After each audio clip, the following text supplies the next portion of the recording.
NFL Sunday Ticket is now on YouTube and YouTube TV, which means that you can stay close to your team even if you don't live in their town. Like, maybe you're a Raven who married a Seahawk who got a job in the land of the Falcons. With NFL Sunday Ticket, you can watch your team's out-of-market Sunday afternoon games no matter where you live, because you shouldn't have to change teams even if you change towns. NFL Sunday Ticket, now on YouTube and YouTube TV. Go to youtube.com/presale to get $50 off.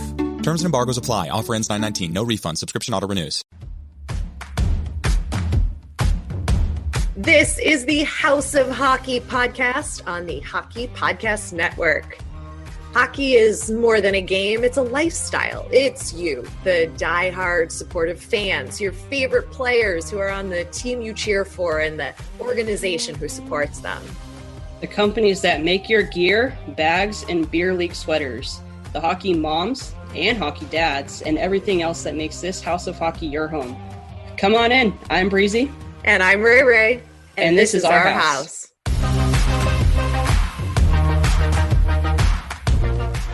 You start last? I haven't started it yet. Okay. It's killing me. Sorry, I paused it to come do this. So I was like, oh shit. Has she seen it yet? I haven't seen the new season. How far along are you? Episode 5, maybe. I think there's 2 parts. So. Oh, is it good? Oh yeah, it's good. Okay. Oh my gosh, good. This show is so freaking good. This is stupid. I know. I'm obsessed. I don't know why. It's it's like kind of nostalgia too to our childhood. Yeah. Like, I mean, we weren't really like alive enough to know what was happening in like the 1980s, but like it's part of that. Right. You know, like you were born in the 90s, so we'll just leave it at that. But anyway, welcome to the House of Hockey podcast. This is episode 116. I'm one of your hosts, Rae Rae. And I'm your other host, Breezy. And nothing like a little pre-show talk about what shows we're watching when we're not watching the Eastern Conference or Western Conference finals. Yeah. Sometimes I forget, like, we hit record and then I just, like, it pops in my head. I'm like, wait, did you watch this or did you see this? Or so, sorry. And I leave it in like 80% of the time because I just think it's fun. And I mean, Stranger Things is something to be very excited about. Let's be real. Yeah. That show is just so good. Yeah. I'm ready to start watching it. And Ozark, I have to watch the second half of Ozark. They split it kind of, I think, their season, the final season. Yeah. Do you watch Ozark? Yeah, I think I watched all of it. Well, there was the second half just came out. It was a 2-parter thing. Like when did the second half come out? Just like a week or 2 ago. Oh, then I haven't seen the second half. Oh crap. Okay, it's okay. We've got all summer. We got all summer when there's no hockey to watch all the shows. But I'm the kind of person where it's like same thing with like hockey games or like baseball games, right? Like I have to watch it live. Like I hate watching like pre-recorded things, especially when it's like a sports game. But like when like a new season comes out, or if like there's like a show on TV that's like it starts on Wednesday nights, like I have to watch it that night because then like there's spoilers, right? And like I don't want to see the spoilers, but like the Netflix thing really gets to me though, because like they usually release multiple episodes at once, and I'm like, I can't do this unless I dedicate an entire day. And not a lot of people have like an entire day to dedicate to like binge watching a show, so I get stressed out very easily. I am very stressed out now about Ozark. Sorry. It's fine. Don't worry. It's not going anywhere. I haven't seen any spoilers. Luckily, in this day and age, there's like too many television shows to keep up with anyway. Yeah. And I don't really like follow anybody who like reviews these shows on social media. So I can stay pretty removed from it. And then I like to savor them though.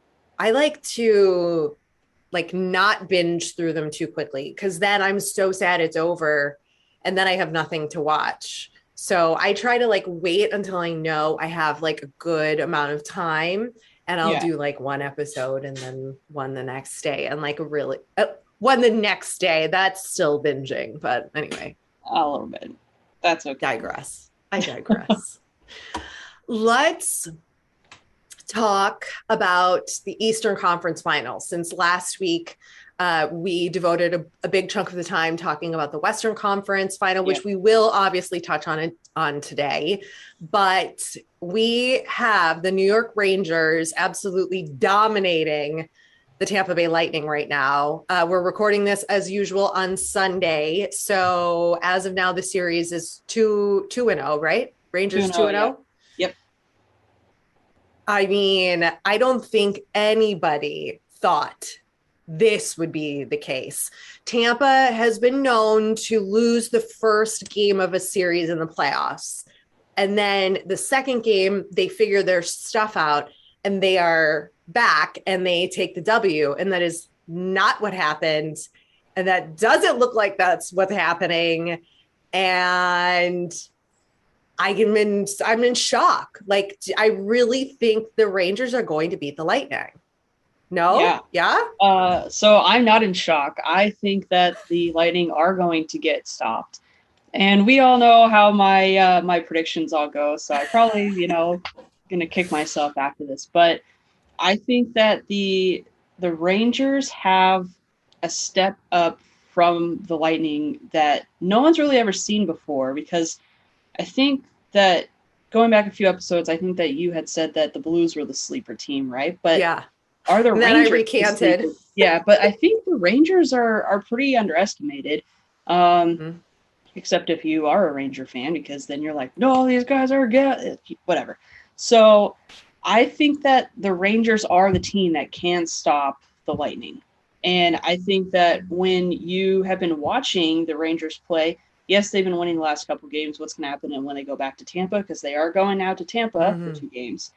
Tampa can lose at home. We've seen it before. But I think the Rangers just have an edge. I think that they want it a little bit more. I think the Lightning kind of a chip on their shoulder because they're like, oh, we just won it the last couple of years. We know what we're doing. We could do this is our gameplay, whatever. But I don't think that the Rangers are taking their foot off the pedal, especially knowing that they're going further and further along. And I think that they obviously have a 2-up right now. And I think that I don't know if they'll sweep. I don't think they'll sweep them. But I do think that they'll win it back at MSG, whether that's Game 5 or 7. Game 7. I do think that it's gonna go there. But I think that the Rangers just have a little bit more of an it factor than the Lightning, which is absolutely crazy to say, but that's the way I feel. Their speed on the Rangers, watching them, Tampa has not been able to adjust for whatever reason to the Rangers. And I think I saw a stat that said that the Rangers beat Tampa all the games they played in regular season. Yeah, that is true. Right. So that's saying a lot. And one of my favorite things about this series is the Big Rig and versus Reavo that is happening. Okay. Reavo, Ryan Reaves, the way he laughs when he's fighting the Big Rig is the best thing for hockey. And the two of them going off the tilt, I don't know if it was at puck drop or after a period that was restarting, the two of them went at it, and you just see Reaves laughing because he's so enjoying this. And the Rig is so mad. Pat Maroon is so mad. And he's trying so hard to fight him. And Reaves is just giggling. And I can't get enough of this. What's a better chirp or way to really mess with somebody is to just laugh at them when they try to fight you. But I think this is so good for the sport in general, because we're seeing this on such a large stage, right? So many more new fans and different people might be tuning in now during the playoffs. And to see these two, especially two of the biggest names and personalities that are in recent time, that are these fighter guys, to see them going up against each other and on the big stage. I think it's so important because these young kids today who are like, oh, let me do all these like stupid trick shots and like flip the puck around, like you're going to have to face this guy one day. Like you're going to have to face somebody like this if you want to play in the NHL and you want to win a Stanley Cup. Like if you want to just do tricks and be like a YouTube star, cool. But if you want to play in the NHL, you're going to need to learn how these guys do it, how to play against them, or how to become one of them, because this is never going away. It should never go away. And like, this just like gives me so much hope that like fighting will stay, that these two are getting such airtime against one another right now. And it's funny too, because Maroon usually is the guy that's laughing when he's picking fights. So to see him kind of have his feathers ruffled by Reeves is I enjoy it, because I have my feelings about Maroon. But I do agree that I think it's good. I mean Ryan Reeves, gosh, that guy is just such a legend, right? I mean, he's a total beauty. And personality's there. He's so fun. And I think that you need to see more of his personality, because they just posted a video where like all the Rangers are coming in after winning the game, giving high fives, kind of running in, doing little dances. And then you see Reeves come in doing like an Irish jig or something, like coming down. And it's like, that's just, that's the stuff you want to see. That's the stuff that gets like people hyped, fans hyped, and like that's how you build bonds with players and fans. And so I mean, we say this until we're blue in the face, but I love seeing Reeves. I'm super happy that he's here. I think that it's good that he's kind of playing under his old coach from Vegas. I think that there's some chemistry there, and maybe there's a couple, maybe that's the reason why they're a little one up. Maybe Reeves is, I mean, his locker room hype up game, whatever you call those things are ridiculous too. I mean, I don't know. He's just like yelling. I don't even know, but like whatever gets you going, boys. Like, whatever gets you going. Okay, Ryan. I don't know. I think it's a great series. I'm excited.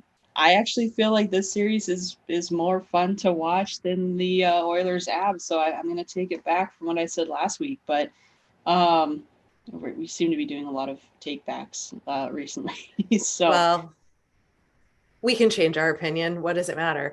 And so much happens in the week between too. Like, so we're making predictions. And then when we start to see how they're like actually playing against each other, that changes one's opinion, obviously. So I don't know that it's really take backs, but it's just like, that's true. We're making our bold, butt-faced, real. It's our podcast. Prediction. We can say whatever we want to say. Exactly. And you guys can listen to it or fast forward. But anyway, the second thing about this series that some people are having a hard time with is that the New York Ranger fans are chanting Igor is better than Vasilevsky. And they're chanting that. And I've seen and heard from some other hockey people in the industry and through social that like they think that's very naive of them, and that like how could you even think to say that when you're playing against Vasilevsky, who's like the best goaltender in the league and has been for like a couple of years now. And it's like baffling to me. And it's like, is it really ruffling the Lightning's feathers? I don't think so. I don't really think you're shaking Vasilevsky up. If anything, it might be fueling him. But that just like puts me in the perspective of like the fan. Like if you're a New York Rangers fan, like what's your motivation to chant that? Like, why are you chanting that? Because you're stoked on your goalie. I mean, you're hyping up your team. You're stoked on your goalie. Your team is doing well. You're happy your team has made it so far, right? I mean, and everyone has their own opinion. I mean, think of how many chants there are across the league. I know everyone chants, goalie, you suck, right? Or they chant their last name. Like when we had Crawford, it was like Crawford, like to taunt him. That would piss me off more. The Preds have the craziest one where they're, really taunting. I mean, the entire place is taunting the goalie, but what makes hockey games fun? The chance, whether or not you agree or you don't agree, what refs you suck, really, you're going to start. Why is everyone complaining about everything? This is stupid. I know. We talk about this all the time, but I don't know. Maybe they shouldn't be saying it's the best goalie, but even at that, when they're like, oh, we're winning, and then a team comes back up and ends up tying the game or whatever, then you shut up, right? It's all part of the game. Right. I don't know. That's right. It is part of the game, and I just wouldn't be super comfortable if I was a New York Rangers fan chanting Igor's better. That's like, what happens if you guys actually lose this series, or if anything at this point can happen. It's only 2-0, so I don't know. Are they saying it on like a game level? Like they obviously, maybe he had a couple of great saves and. No, they think good. that. I don't know. That's fine. I don't want to upset the Rangers fans because they're a little intense right now, and I think a little more intense than they have been in years past. And they're taking this very seriously, and they're very upset by other podcasts saying that they don't have what it takes, and that they weren't going to go this far. So treading lightly here, but I just think I was in the seats, I wouldn't be involved in that chant. How about that? I just think back to if the Kings were in it and Quickie was in goal, or think back to when it was Quickie versus Crawford, right? Right. Arguably, they were maybe not as talented as these guys, but okay, Kings fans are going to chant that Quick is better than Crawford. Okay, and Blackhawks fans would probably chant that Crawford was better than Quick. Quick was arguably the best goalie back then, but you're still going to back. I don't know about that. Well, it's exactly right. So it's all teams' perspective. So if that's going to make Rangers fans happy, then they can do that. If they're going to go to Tampa and do that, they better be ready for retaliation. But guess what? Yeah, it's the part of the game. So it is. Gotta love it. It is. That's what I've been thinking about in that series. Any other thoughts on the Eastern Conference Final? No, I don't think so. Okay, let's move. That kind of got me riled up. Holy moly! Bring it out in you. I think breather for a second. Whew. Deep breath in through the nose, out through the mouth.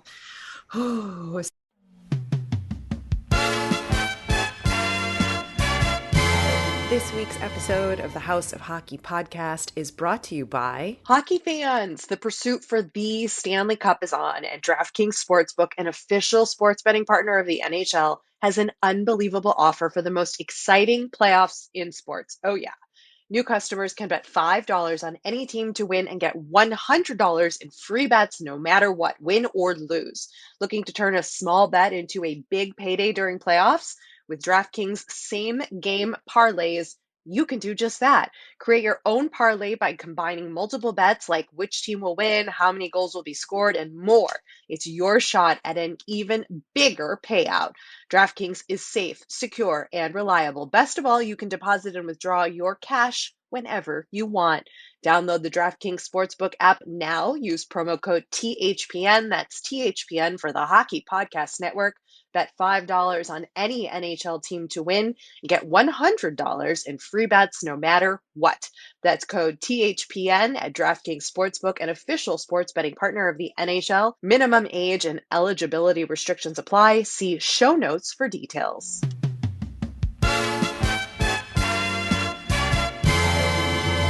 In the Western Conference Final, we have the Colorado Avalanche, as of this Sunday, are up 3-0 in the series against the Edmonton Oilers. Again, I don't think anybody thought it would be a 3-0 series right now. Definitely, odds heavily weighing towards the Avs. I think in general in this series, but this is what's happening. I'm shocked. And then I have a couple other thoughts that I've had while I've been watching these games. What have been your thoughts so far? Are you surprised by this? Kind of, yeah. I thought the Oilers had a little bit more gas in the tank to give than they have given the last 3 games. But you made a comment, I think it was you made a comment or maybe it was mutually made last week, that McDavid is a machine. Oh, yeah. Cale Makar's a machine. I mean, that guy is just absolutely nuts. I will say that being a fan of the Kings, there are good things that happen when you are 3-0 or 0-3, however you want to do that. Yeah. The Kings came back to win a series when they were down 3 games. The Oilers can very well do the same thing.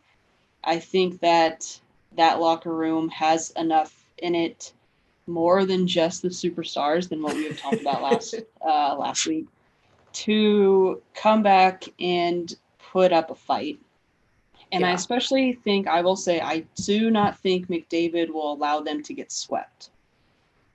So, yeah, you said that. I don't know if he has that much power. I think he's running on fumes. He is running on fumes, but I don't know if I can agree with that statement. I think with his back up against the wall and with all, his team rallying up behind him, I think that they'll do a good push, and I don't think that they're going to get swept.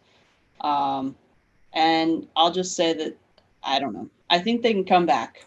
I don't know if they have what it takes, although you got to look at it, though. Now Kadri is out for the remainder of the season. He was a huge piece of that Avalanche puzzle. So I guess if you take, it changes so much, but you also need to think, if Kadri's out for the rest of the season based off of what Kane had done, then the Oilers are without Kane, and Kane is a huge piece of the puzzle for the Oilers. So I don't know. And we're going to be completely out when this episode comes out in 2 days, and we're already through it. So right. Who knows? Yeah. We're talking out of our butts right now, apparently. Well, you know what? It's what's happening, and you guys can hear our thoughts on how we think the series has been so far. I really don't think Evander Kane's cross-check against Kadri was it was clearly a dirty hit. It was a full-on cross-check. He's basically standing against the boards. Yeah, you could argue that he didn't think Kadri was going to fall down and that he was just pushing him into the boards and like whatever. But I just don't like to see that. I know they let a little more fly in the playoffs, like a couple more hits to the back of the legs, then a couple more cross checks. They kind of let it go and let it flow depending on what's happening. And I'm okay with that to a degree, but it just felt wrong to me, this hit. Like, it felt more than just him trying to, I mean, it was like a full on wind it up, really put it all in there. And it's dangerous. Like, ultimately it's dangerous when you're that close to the boards. And he was like, on his way down or like bending over. And anyway, we don't have to like break this down, but it's just a little, who's sneezing, mate? Yeah, it's mate. Oh, yeah. It didn't feel super like, it was looked in very, very, very intentional to hurt to me, but that's just my interpretation. I mean, Kadri's, he's not known for being the most nice guy on the ice, and neither is Kane. Favorable guy, he's got a reputation, right? And we obviously saw what happened with St. Louis. We didn't really touch on that, but I didn't really feel comfortable touching on what happened in St. Louis. So you gotta, whatever beef is on the ice should be, taken care of on the ice. Maybe they should have dropped gloves. Maybe they should have given some face washes or something. But I understand that it is the game. You're going to see a cross check in the heat of the moment. What would you have done? I don't know. Did Kane hit a little too hard? I mean, there's times where I've done something a little too hard, and I guess I shouldn't have done that. So you don't know what's going through Kane's head, or do you know what's going through Kane's head? But nothing will be admitted. No. It did look pretty dirty. Yeah. I mean, they made the right call and everything, but was Kane given a game suspension? They are, as of today, they're having a hearing. They haven't had the hearing yet, so there's nothing, but he did have the 5-minute major, I want to say. So, Today's the hearing, which is Sunday. We don't know if he's getting suspended, but if so, I think it was a game, at least one game suspension. Yeah. So, but they did say Kadri's out for the remainder of this series and potentially, more depending on what happens. So, yeah, I think though that as much as I don't like to admit anything positive about the Avalanche, I do think that they have a more depth on their bench, as we saw in Saturday night's game 3 with like as Kadri went out and like first of all, their backup goalie's been tremendous. right. And then they've had the people on the Avalanche, the players that are on the deck, like they're came in. Who else came in? Outstanding, absolutely crazy, right? So you have to give it up to those guys, and that's what you need to go the depth into playoffs, right? Is to when one man goes down, someone else has to step up, and they've stepped up by scoring goals, not necessarily stepping up in an offensive way or even in an offensive way, but to score goals as your way to step up is pretty incredible. So, and I think he had two. I think Copper had two goals. Yeah, so, the one out of the box goal, right? That was him. Right. Yeah. That one was pretty nuts. So wow. I mean, you do have to give it up to him, and it would be pretty sick if you had the talent and the speed of the Avs against the relentless grit and the young speed, and grit of the Rangers together. If that ends up playing out, that could be pretty cool. Or if it plays out another way, it's still going to be pretty cool. But here's the other thing. The reason I wanted to talk about the Kadri Kane hit was because so everyone knows that Draisaitl, the other megastar for the Oilers, has a bum ankle, foot, leg, ankle, whatever. We just know that he has a quote sprained ankle, and he's still playing through this injury. As a player, when you want to win the cup, like if you're on the Avs and you know that Draisaitl is a huge key to the Oilers' success and a huge asset to them, even with a bum foot ankle, they're still going after him. Draisaitl had two big hits, one that sent him out of the game, which I think was the McKinnon hit, where they're deliberately going in harder against him and they're not slowing up. Is that right to do? When you know that player has an injury in a certain area? Of course, everyone listening is like, of course it's fine, Rachel. Like, of course. But I just don't know that that's the right thing to do. Is that the right thing to do? Like, you want to injure him so bad that he's off the ice? Like, that's our moral. Where's our moral line here is like what I'm trying to say, I think if you put yourself on the ice, you're fair game, right? If you're well enough to play the game, you're well enough to take a hit. But on the other end of it, knowing that you're probably going to get hit a little bit harder, I think the guys go in there knowing, we have that. I think that's why a lot of coaches and training staffs, they'll do an undisclosed injury. Mm-hmm. They won't say what is injured. They say undisclosed. So then the other team doesn't have an advantage in knowing like, oh, this guy's got a bum back. Let me, cross check him in the back a few times and see what happens. So it's partial error that the Oilers had given a specific body part or injury location. But I think Leon knows that they're going to go after him a little bit harder, and he just has to have the grit. He obviously, went down the tunnel, but then he came back in the game. He wasn't feeling well, but he's got to take proper precaution. He didn't pull himself out, and I think that's what you just do as a guy on the team that needs to be there for the remainder of whatever it is to help support your team. You're a huge asset, but then you come down to that moral code where if you are a McKinnon, are you going to be, that spiteful and say, you know what, right, I'm going to go take this guy's legs out from underneath him and make sure that his legs go into the board, and hopefully that sends him out. I mean, are you really that malicious of a person? I don't think so.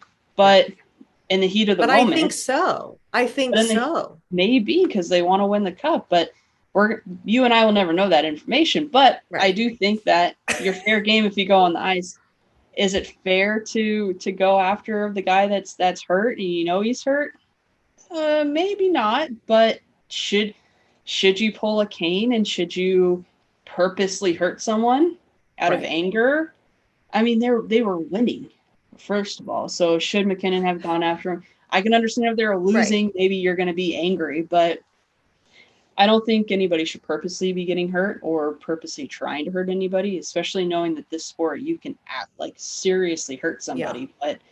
But see, I put myself in McKinnon's skates, and I'm like, could I go to sleep at night knowing that I could have ended Draisaitl's career? Like, I'm just going to the extreme, right? Like, if I don't know really what's wrong with his ankle, it could be broken in 10 places and like irreparable, and like he might not ever be able to skate again. I don't know what that is, right? But like, would I be able to sleep with myself at night that I intentionally hit him because I knew he was injured to try to better win the Stanley Cup? I think morally I would have a really hard time with it. Also, I don't play hockey for a lot of reasons, but like, I think I would have a hard time.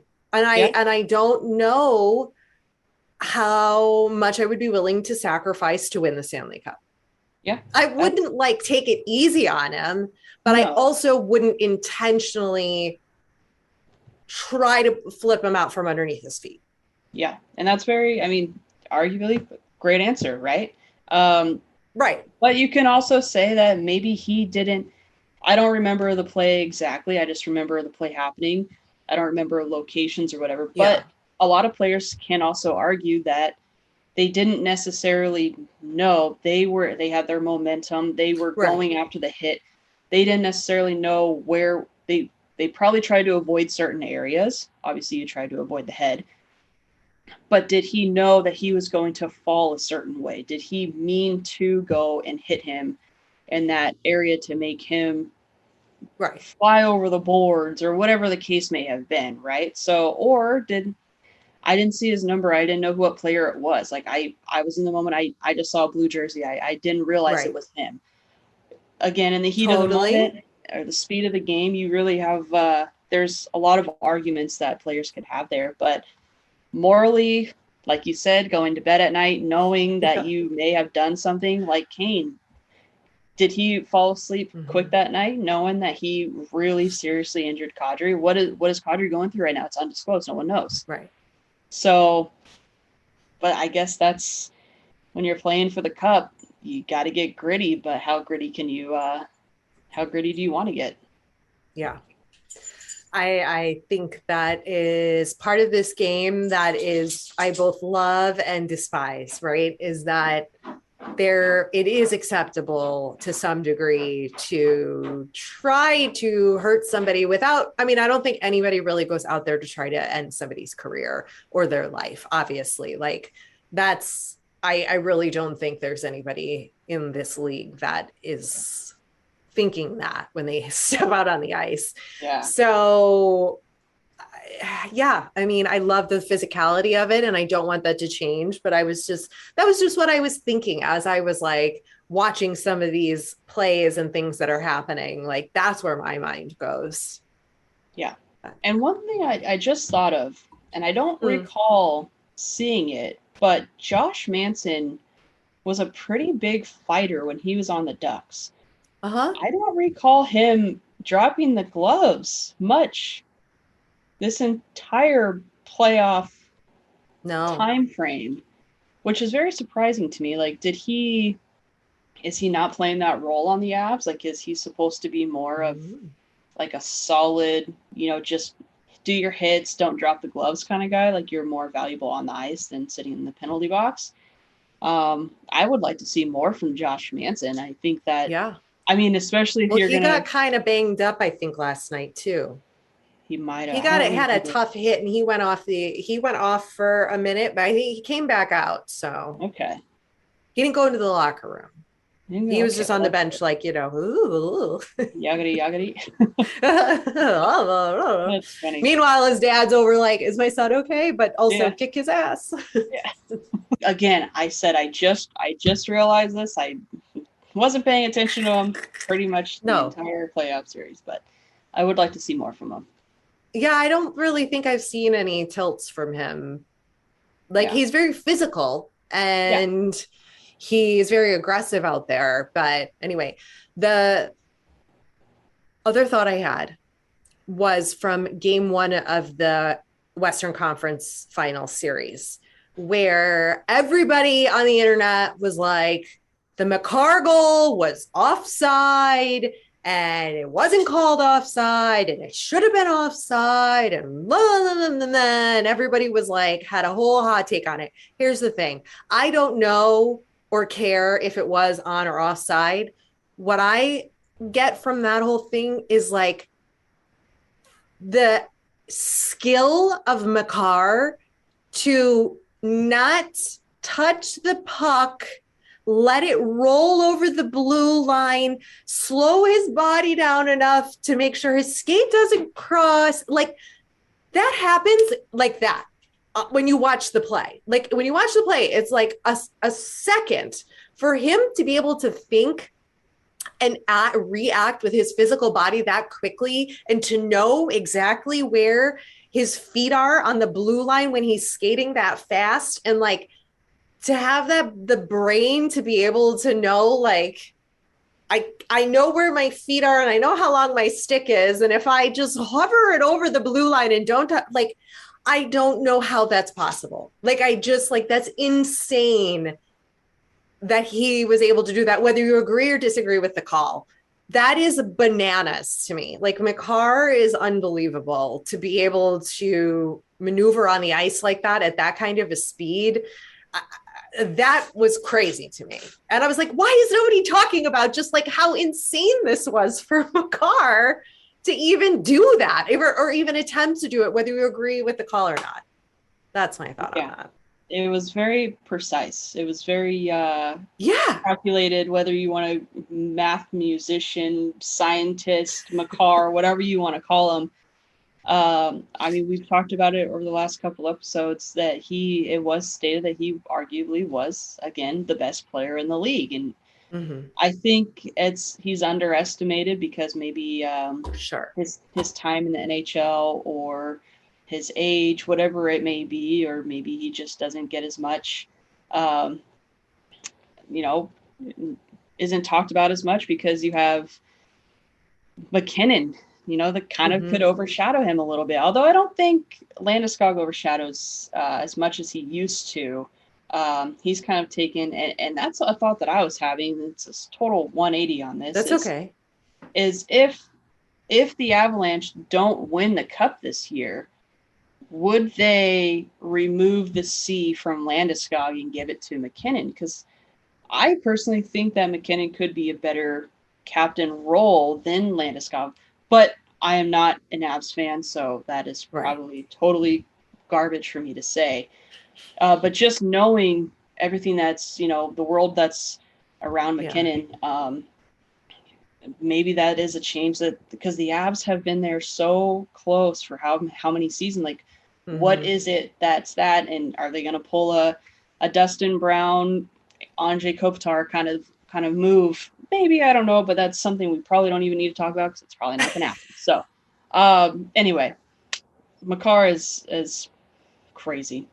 I don't know how to describe him. He's the skill on that is the skill you want on your team when you are trying to get to the Stanley Cup final and to win. Because he's not like a Zegras with the crazy goals. He's a solid defenseman, like a Roman Josi. Obviously, he's going up against him for the Norris, but he's so skillful, like almost like a Kane, where he has finesse, right? So he's a good Patrick Kane. Yeah, Patrick Kane. Sorry, I probably need to. That's okay. I was point, like, but I don't know if Patrick Kane is that much. He's just such a great all-around player, especially for being a defenseman. That is the player that you want on your team, and he's obviously making waves. So Yeah. Two other headlines that came out. That's all I had on the West. The Yotes are never leaving Arizona. The Arizona Coyotes are never going to leave the state of Arizona. So all you Yotes fans are probably rejoicing. There was a hearing. I'm just going to read it to you because I'm going to butcher it. So the Arizona Coyotes' goal of building a new arena in Tempe took a big step forward this week. In a special Tempe City Council meeting, they voted 5-2 in favor of the city of Tempe and the developer to start negotiating a deal for an arena and entertainment complex that would become home for the Yotes. So it's like they can just negotiate a deal. We don't know if those negotiations will fall apart, if they'll go forward. And I think part of that was a 30-year no move clause, or that could have been a joke on the internet, but I'm not sure. So either way, Gary Bettman is not giving up on the Coyotes in Arizona and is going to make it happen. But the Yotes are never leaving Arizona is all you really need to know. That's fine. And those fans have a lot. I would be very frustrated if I was a Yotes fan for a lot of different reasons. But anyway, last thing on the agenda, two quick things. Carey Price, what's up with Carey Price, Montreal Canadiens? Carey Price says he's going to prepare as if he were going to play next season. He doesn't know what the future holds as far as him playing with the Montreal Canadiens. But he is going to prepare himself. Everyone knows that Carey went through a little bit of hard time over the last season. He ended up having knee surgery, and then he was also getting help for substance abuse. Program.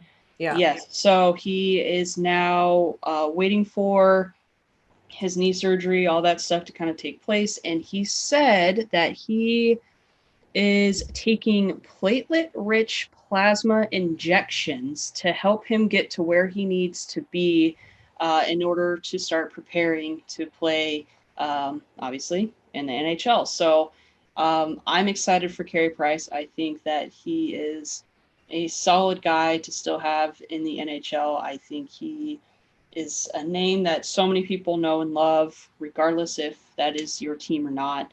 Or maybe he will start playing for your team. No one really knows. Blackhawks? He's going to be a Blackhawk? Who knows? No, I think we've learned our lesson. Yeah. No, we're not taking any more veteran goalies. We're done with that. I had to do it to you. I know. We're done with that. We're done with that. So I don't know. That's it.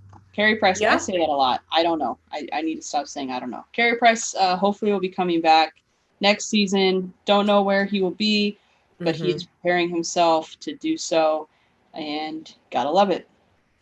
Yes, I am happy to hear that. I would hope that he could have another good season or two. I know if you were going through a physical injury and then, a mental challenge in your life, and you really took the time off to work on that and you were in a good place, I just know how much you would want to get back out on the ice and really show that you've got it and like what you can do when you are both of sound mind and body. So I really hope we get to see him back on the ice, because that just shows a lot. Yeah, not only for the fans, but for himself personally too. It's really good when you can overcome something and then not only prove it to people who are supporting you, but prove it to yourself too. So I think that is the ultimate takeaway on that one. Yeah, I think we all want that for Carey Price. I don't think anybody really hates Carey Price. I think I really don't think so. And let's go. Come on. I mean, I think he's just one of the greats and does so much off the ice too for people. And you just want the best for him. Here's the last thing, the last note I put on our sheet for today of topics. I wrote Kachuk's at Target, and Breezy was like, I didn't see that story. I don't know what you're talking about. And I was like, well, it was a dream I had that I was at Target and Brady and Matthew Tkachuk were also at Target checking out at the self checkout. And they looked at me and I looked at them and they were like, hey, like they knew me. And I was like, hey, how's it going? And they were like, come talk to us. And I was like, yeah, I think I interviewed you, Matthew, like a couple years ago. And this is all a dream. I was like, yeah, I interviewed you. And this is my brother, Brady. Oh, nice to meet you. So great to see you guys. What are you just getting some stuff at the Target? And then they were like, yeah. And then the dream was over. So That's now hilarious. I am at the point where I am dreaming about the Kachucks. I fully know the difference between the two brothers. I was gonna say, so did you call in the right names in your dream at least?